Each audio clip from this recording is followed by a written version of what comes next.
À la une de l'actualité, ancien ravitailleur et guide terroriste, il change de camp grâce au professionnalisme des forces combattantes sur le terrain. Moussa Bari, 26 ans aujourd'hui, repenti, se confesse après sa capture dans les balais.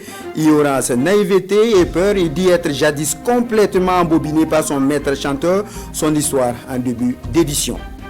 Un centre de santé pour les soins d'urgence critiques pour personnes déplacées internes à Waïguya, d'une valeur de 100 millions de francs CFA. L'œuvre est de l'association Appui maternel et intellectuel à l'enfant et de l'OMS, la remise officielle des clés de l'infrastructure dans ce trésor. Mode traditionnel de règlement des conflits et justice formelle, mécanisme de complémentarité, la réflexion est menée à Koudougou par des acteurs du monde judiciaire et des coutumiers. Des consultations aux fins d'une loi organique relative se mènent, les différentes recommandations à découvrir dans ce journal. Mesdames, Messieurs, le trésor de la télévision du Burkina, bonjour et merci de nous suivre. Moussa Bari, 26 ans, ancien terroriste. Aujourd'hui repenti, regrette amèrement cette page de sa vie. Autrefois chercheur d'or à Poura dans les balais, il s'est laissé embarquer aveuglement dans le camp de l'ennemi par un de ses amis. Arrêté le 8 avril dernier, il aura la vie sauve grâce au professionnalisme des boys sur le terrain. Ce repenti se confesse tout en invitant la jeunesse à se départir de cette voie sans issue. Il s'est confié à Bienvenue Tansa. Je n'avais jamais imaginé travailler un jour pour le compte d'un terroriste. Avant son arrestation le 8 avril dernier à Poura dans les balais, ce jeune homme était un ravitailleur et guide terroriste. Moussa Bari n'a que 26 ans. J'étais en quelque sorte leur coursier. J'étais chargé d'apporter tout ce dont ils avaient besoin. Jeune, il a été emberlué très facilement. Le plan était trop parfait pour qu'il s'en rende compte à temps. Moussa Bari était chercheur d'or lorsqu'un jour, dans leurs aventures, un ami propose qu'il se joigne aux criminels dans la brousse. Le jeune garçon n'a eu ni la force ni le courage d'opposer une fin de non-recevoir. J'ai été pris de panique. J'ai eu peur qu'il ne me fasse mal. À cause de la mauvaise compagnie, mais aussi de la peur, ce garçon s'est vu obligé de servir les intérêts d'un ou de plusieurs maîtres au dessein ignoble. Ils sont tous méchants. Ils ne sont ni pieux, ni des hommes de paix. Avec un recul, Moussa comprend qu'il a été naïf.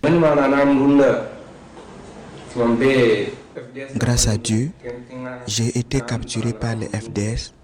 Eux, ils connaissent la loi. J'ai compris qu'avant, je ne réfléchissais pas assez. Moussa Bari ne veut plus agir sans raisonner. Il a retenu une leçon qu'il souhaite partager à toutes les communautés.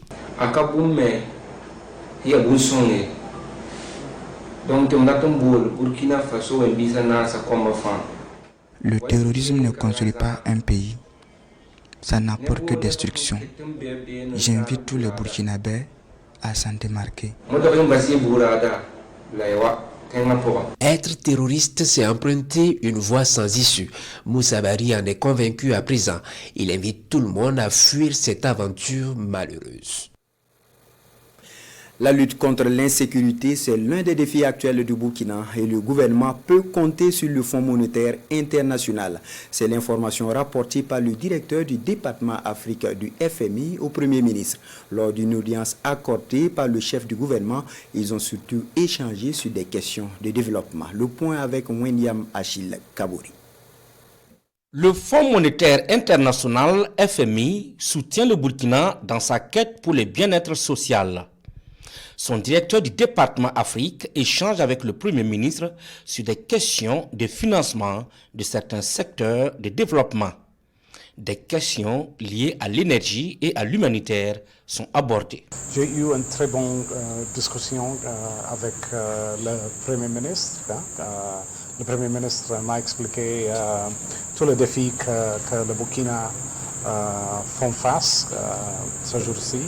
À mon côté, je vais exprimer le FMI va soutenir le pays, le peuple de Burkina. Par exemple, le défi dans le secteur énergie, la pression déplacée et tous les autres défis que le pays font face. Le soutien du FMI au Burkina s'inscrit dans un programme de 4 ans et vise entre autres à réduire la pauvreté, l'inégalité et à améliorer la résilience. À terme, ce programme, conclu en septembre 2023, va injecter environ 180 milliards de francs CFA au Burkina Faso. Pendant ce temps, un des ministres des Affaires étrangères de l'AES, notamment celui du Burkina, est accueilli en Guinée équatoriale.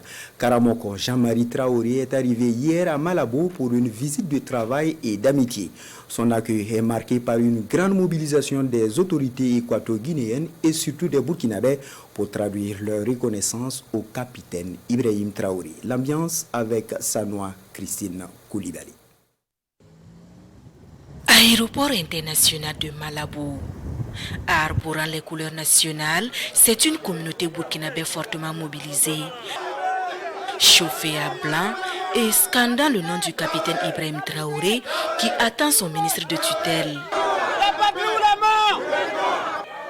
L'événement pour ces Burkinabés de la diaspora se veut historique et il était hors de question pour beaucoup de se faire compter cet événement.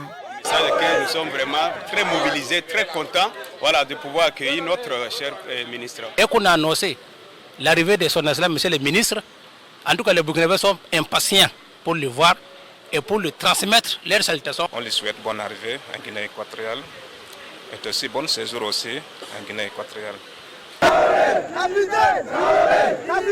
Ils disent être là aussi pour traduire leur fierté d'appartenir au Burkina Faso, dirigé par le capitaine Ibrahim Traoré.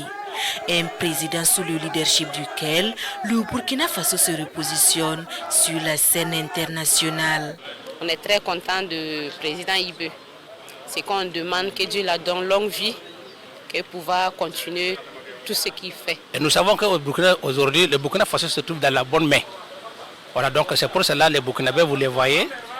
Bon, malgré que c'est mardi soir, mais ils sont là, ils continuent à venir. Très super content puisque j'en ai même chanté pour lui, hommage au capitaine Traoré, que j'en ai fait depuis fort longtemps. J'étais même au Burkina au mois de janvier. On avait fait le clip de ça aussi qui est en train de se passer actuellement, même sur les chaînes de télévision.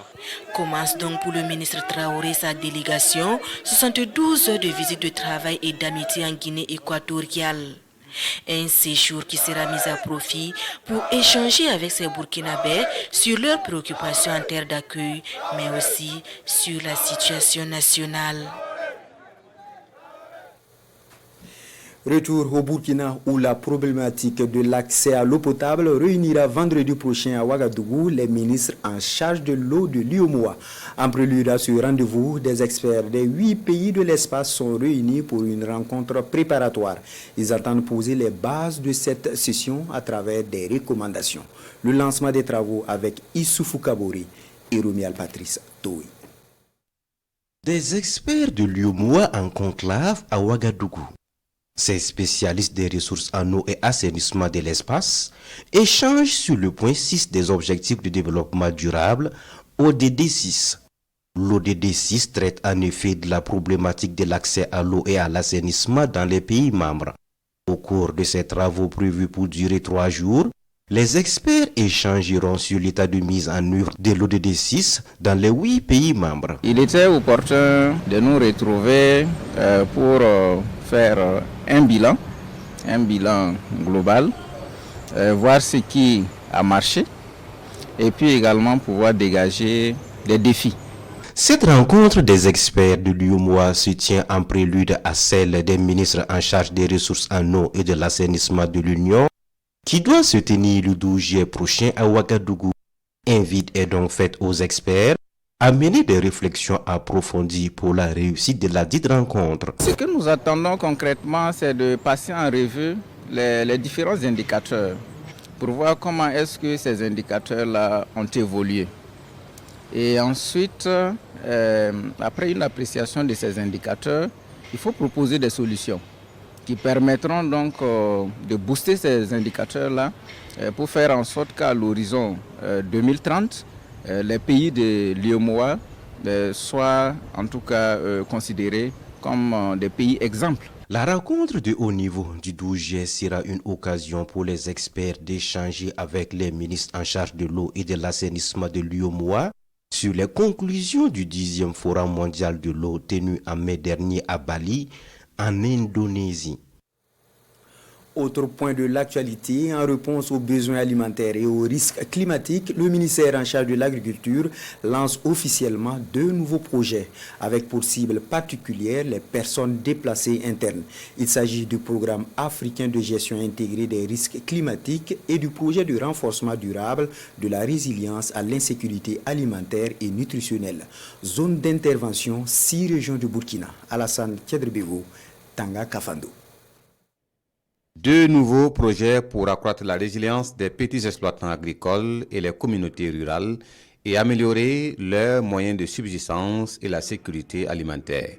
Il s'agit du programme africain de gestion intégrée des risques climatiques JIRCA-BF et du projet de renforcement durable de la résilience à l'insécurité alimentaire et nutritionnelle PDRIA. Des programmes en lien avec l'offensive agro-pastorale portée par le département en charge de l'agriculture. J'encourage toutes les parties prenantes à ces initiatives à travailler avec rigueur, professionnalisme et diligence pour l'atteinte des objectifs si nobles assignés à ces 2 programmes. Le budget prévisionnel pour ces 2 projets est estimé respectivement à plus de 4 milliards de francs CFA pour la composante JIRCA-BF pour une durée de 6 ans et à plus de 6 milliards pour le PDRIA pour une durée de 3 ans. C'est également 100 hectares de périmètre maraîcher économe en eau avec des forages agro-débit.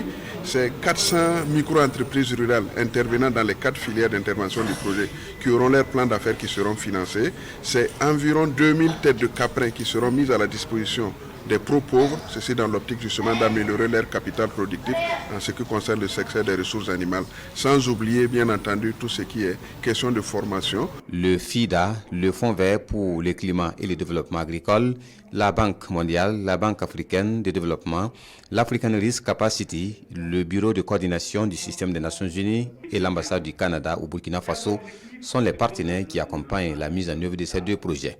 Des projets qui vont intervenir dans 6 régions, à savoir les Hauts-Bassins, les Cascades, le Sud-Ouest, le Sahel, le Nord et l'Est. Pendant ce temps, les PDI et les communautés hautes du quartier Saï à Waïguya reçoivent officiellement les clés d'un centre de santé réalisé pour les soins d'urgence critiques grâce à l'association Appui maternel et intellectuel à l'enfant AMI et l'OMS, l'infrastructure. Ce poste de santé avancé d'une valeur de plus de 100 millions de francs CFA a déjà soulagé plus de 1000 personnes avant son ouverture officielle. Boukari Ouedraogo et Xavier Belemiegri. Un poste de santé avancé pour les personnes déplacées internes et les communautés hautes au quartier Saï, dans la périphérie sud de Waïguya. En quelques jours de fonctionnement, 1128 personnes l'ont déjà fréquenté pour des soins d'urgence critiques. Le besoin était vraiment là et vraiment on sent le soulagement des populations dès qu'on s'est implanté.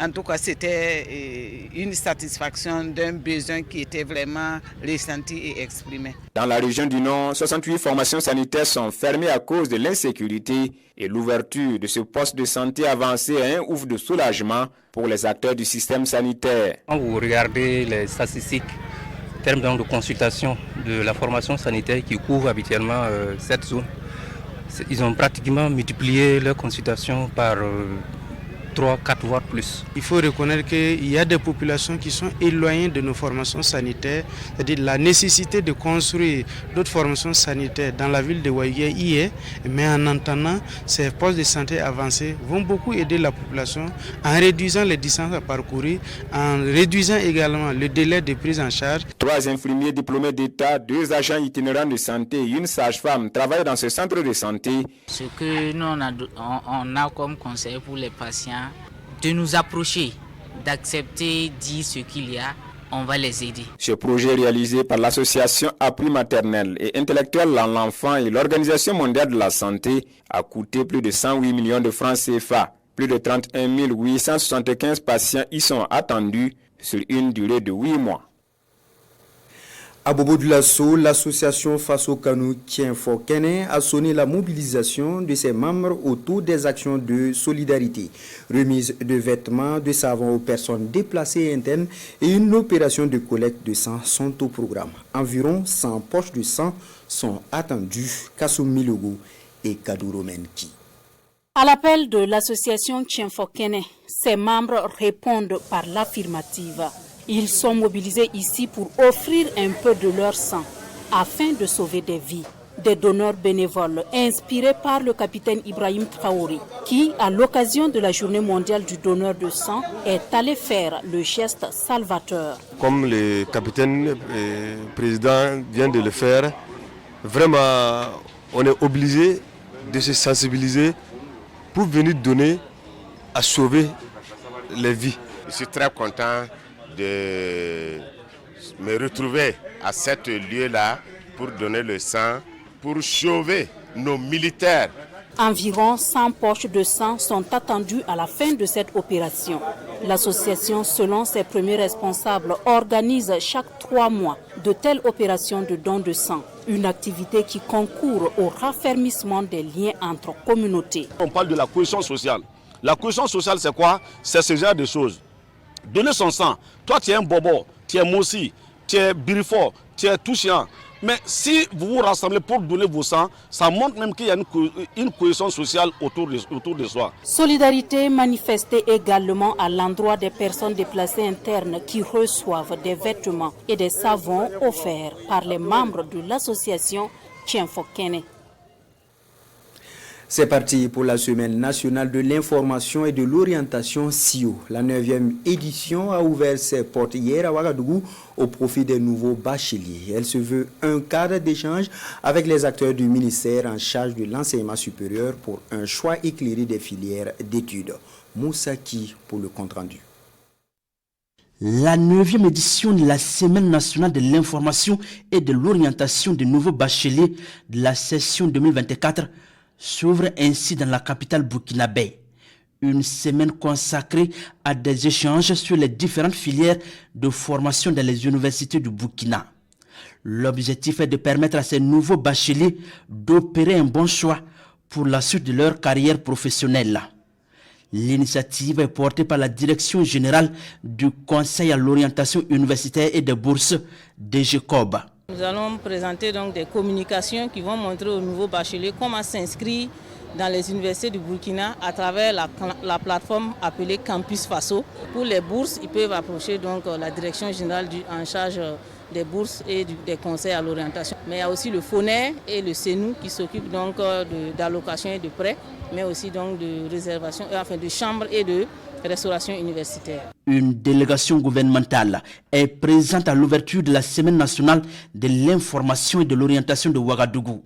Les ministres félicitent ces futurs étudiants tout en leur expliquant tout le bien fondé de l'initiative présidentielle pour une éducation de qualité au Burkina Faso. Nous avons voulu organiser cette semaine de l'information et de l'orientation pour que les étudiants puissent faire un choix raisonné et que cela soit aussi en phase avec la vision actuelle du gouvernement qui vise à mettre en place aujourd'hui ce que nous appelons un référentiel sur les filières prioritaires en termes de formation.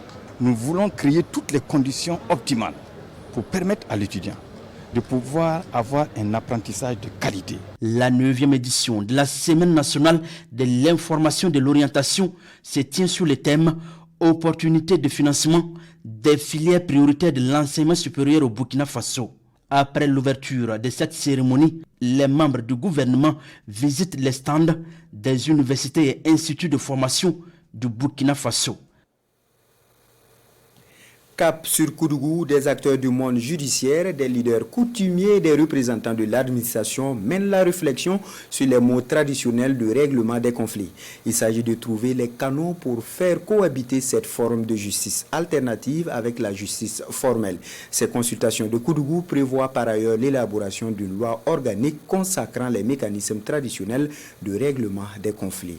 On en sait plus avec Salifou Belem et Chantal Ouedraogo. Les méthodes traditionnelles de règlement des conflits au cœur de ces consultations entre acteurs de la justice, de l'administration territoriale et les leaders communautaires. Il s'agit de trouver la formule pour faire coexister ces formes de justice alternatives aux côtés de la justice formelle. Le 30 décembre 2023, avec la révision constitutionnelle qui a institué les modes traditionnels de règlement des différends dans la Constitution, notre département est engagé dans la mise en œuvre de cette réforme. Et pour mettre en œuvre cette réforme, il faut forcément des lois organiques s'agissant de modes alternatifs. Et c'est pour ça que cet atelier est organisé, qui vise effectivement à réunir l'ensemble des acteurs qui interviennent, qui pratiquent déjà même, quand vous voyez au niveau des coutumiers ou même des tribunaux départementaux qui ont souvent recours à la conciliation, qui pratiquent déjà ces modes, et il faut les réunir, voir comment les mécanismes se passent déjà à la base, quelle complémentarité peut exister entre ces modes et la justice, bien entendu, formelle. Une étude conduite par l'ONG Cogenta dans le cadre du projet de renforcement de la justice militaire et de la justice de proximité entérine d'ailleurs la place importante de ces mécanismes au sein des communautés. Donc cette étude fait d'abord un état des lieux des mécanismes existants, de leur mode de saisine par les populations et aussi des différents acteurs, en tout cas formulent des recommandations concrètes pour mieux prendre en compte les mécanismes traditionnels dont on sait qu'ils sont plus usités par les populations, que c'est vers ces mécanismes-là que les populations naturellement vont lorsqu'ils ont des différends.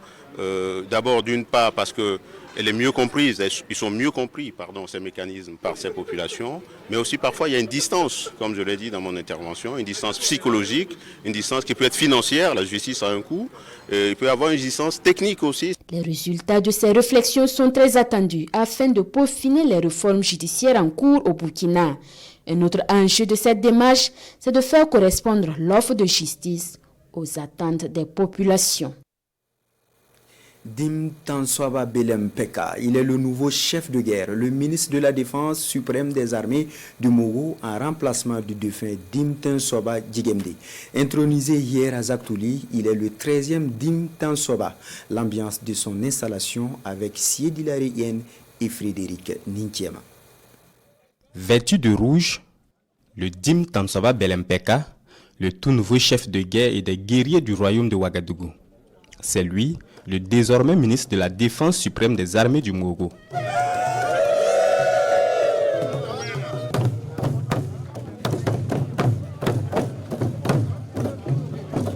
13e Dim Tansoba, son intronisation se fait dans la pure tradition Mouaga, et cela bien loin de nos caméras, afin de préserver tout le mystère du rituel.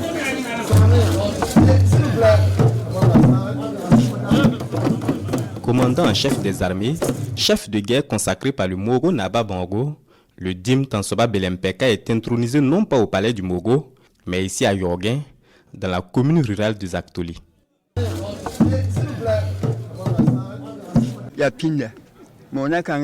Que dans un passé lointain, alors un Mogo Naba était inquiété par un ennemi lors de ses sorties matinales. C'est dans ça qu'il s'est ouvert au vieux Pilimpoara, qui était un ancêtre et qui veillait aussi au bon déroulement du trône. C'est lui qui s'est mué en Mogo Naba pour comprendre clairement qui est cet ennemi-là qui vient troubler la quiétude du Mogo Naba. Et c'est dans ça qu'il a reconnu l'ennemi et l'a pourchassé, jusqu'à ce que ces deux-là se retrouvent dans une grotte à Yorin ici, et ces deux-là se sont mutuellement poignardés jusqu'à ce que mort s'ensuive. C'est donc en hommage à cet ancêtre qui a sacrifié sa vie pour la quiétude du royaume que tous les ministres de la défense du Mogo Naba sont depuis lors intronisés ici à Yorguin. Le Dim Tansoba Belem Peka remplace à ce trône son père, le défunt Dim Tansoba Djigemde, décédé en octobre 2022, après 21 ans de règne. Du sport dans votre 13h. Les championnats nationaux de volleyball ont désigné le week-end dernier à Ouagadougou ses champions de la saison 2023-2024. En dames, l'opposition entre l'AS Sonabel et l'AS Douane a tourné à l'avantage des Gamelles par 3-7-1. En hommes, c'est l'USFA, la championne de la saison, après plus de 10 ans sans titre en battant l'AS Douane. L'AS Douane par 3-7-2. Le résumé des finales avec Jean-Hugues Bayala et Alain Didier Campori. L'attente fut longue, mais cette année c'est la bonne pour l'USFA. Après plus de 10 années de disette, le club militaire remporte le titre de champion devant la triple tenante du titre, l'AS Douane. 3-7-2. C'est pourtant l'AS Douane qui donne le ton au premier jeu, 25-21. L'équipe militaire rattrape son retard au deuxième set, 25-23. Elle enchaîne au troisième jeu. Le quatrième set devient alors décisif pour les deux équipes. Voyant son titre de champion en danger, l'AS Douane fait le dos rond et arrache au tie-break le jeu, 29-27. On est à 2-7 partout. Le cinquième set, à 15 points gagnants, va sourire à l'USFA, 15-12. C'est la liesse totale côté militaire. L'USFA est sacré championne de la saison 2023-2024. Chez les dames, la finale se joue entre les deux finalistes de la saison dernière. L'AS Douane et l'AS Sonabel, la tenante du titre. C'est dit qu'il y a de la revanche ou la confirmation dans l'air. Dans cette confrontation donc, l'AS Douane dévoile ses ambitions et enlève le premier set, 25-20. Puis 27-25 au deuxième jeu. Les électriciennes de l'AS Sonabel réagissent au troisième set et l'emportent 25-20. La revanche des Gamelles va donc intervenir au quatrième jeu qu'elle gagne au tie-break 27-25 dans une ambiance de vives émotions devant les responsables en charge des sports et des membres fédéraux. On peut dire que le bilan est positif parce que c'était un gros défi à relever. Nous avons pu le relever et nous sommes satisfaits. Et vous avez vu la compétition, le niveau était très relevé et c'est la meilleure équipe qui a gagné. On a assisté à un très beau spectacle en hommes et en dames. Vraiment, je dis bravo aux équipes pour le spectacle. Comme d'habitude, le ministère est là pour accompagner la fédération. Le ministère sera là pour accompagner la fédération. En dames comme en hommes, les équipes classées 3e reçoivent 350 000 francs CFA et la médaille de bronze. 500 000 francs CFA pour les médaillés d'argent. L'AS Douane en dames et l'USFA en hommes, chacune championne de la saison, se voit récompensée par une enveloppe de 750 000 francs CFA, les médailles d'or et naturellement les trophées de champion. Place à présent à la revue de presse de ce mercredi. Kémy Séba déchu de sa nationalité française. Une actualité qui suscite des commentaires et analyses des quotidiens burkinabés dans leurs parutions. Des parutions qui font également une part belle à l'affaire Maître Guy Hervé Kam. La lecture croisée des journaux de Ahadi Sandamba. Affaire Maître Guy Hervé Kam, on nous a dit que les modalités pratiques de sa libération n'étaient pas encore réunies. Ces propos sont de Maître Ambroise Farama, un de ses avocats. Des propos relayés à la une de l'Observateur Parga. Dans un compte-rendu d'une rencontre avec la justice militaire, Maître Ambroise Farama rapporte aux journalistes que les conditions pratiques de sa libération n'étaient pas encore réunies. Des précisions à lire dans les colonnes du doyen des quotidiens burkinabés. La libération de Maître Guy Hervé Kam va encore attendre, affiche aujourd'hui au Faso pour sa part. Maître Guy Hervé Kam devra encore patienter avant de recouvrer la liberté, car les choses ne sont pas totalement réunies pour la libération de l'avocat, coordonnateur du mouvement Sens. Rendez-vous est donc pris pour ce mercredi 10 juillet pour la suite des tractations, écrit l'éditorialiste qui, par la même occasion, fait un rappel historique de l'affaire Maître Guy Hervé Kam. À l'international, c'est l'actualité liée à Kémy Séba déchu de sa nationalité française qui suscite des commentaires des quotidiens burkinabés. France, Kémy Séba perd sa nationalité, titre le journal Le Quotidien. L'activiste panafricaniste Kémy Séba a perdu sa nationalité française selon un décret pris le 8 juillet dernier et publié au journal officiel français hier mardi. Lui qui a vécu en France avant de s'installer au Sénégal en 2011, puis au Bénin depuis 2017, est né le 9 décembre 1981 à Strasbourg, rapporte le journal. Pour le journal Le Pays, c'est une humiliation pour Kémy Séba d'être déchu de sa nationalité française. L'idéal aurait voulu qu'il prit les devants en renonçant courageusement à sa nationalité française plutôt que d'attendre d'en être déchu, comme c'est désormais le cas. Si ce n'est pas une humiliation, cela y ressemble fort. Alors, saura-t-il tirer toutes les conséquences de droit qui s'imposent? Interrogation de l'éditorialiste pour qui l'affaire n'est pas finie. On attend de voir. Peut-être sait-on jamais. Moscou pourrait lui donner la nationalité russe, conclut le quotidien des 1200 logements. On s'arrête ici pour ce journal. Merci de nous avoir suivis. Bonne suite de programmes sur la télévision du Burkina.